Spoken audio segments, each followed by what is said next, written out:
Kementerian Haji dan Umroh Sulawesi Selatan mencatat ada 2 anggota calon haji yang batal berangkat hingga saat ini.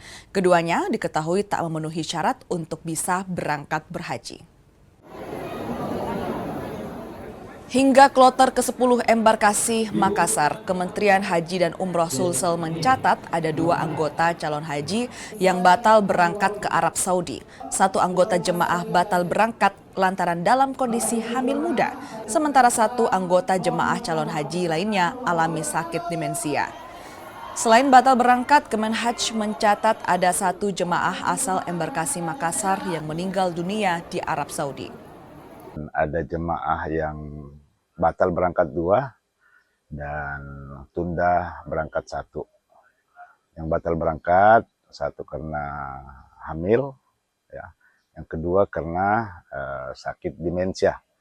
Kalau yang tunda berangkat, alhamdulillah kemarin di kloter 8 kami telah memberangkatkan 1 jemaah yang dari kloter 1 Kabupaten Sopeng, dan satunya sementara kami menunggu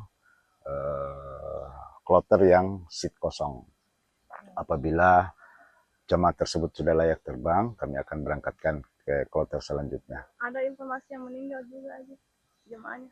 Ya, ada jemaah kami kloter 5 UPG ya, baru semalam kami dapat info jemaah tersebut meninggal karena sakit. Ya. Itu dari kloter mana aja? Kloter 5 Kabupaten Goa.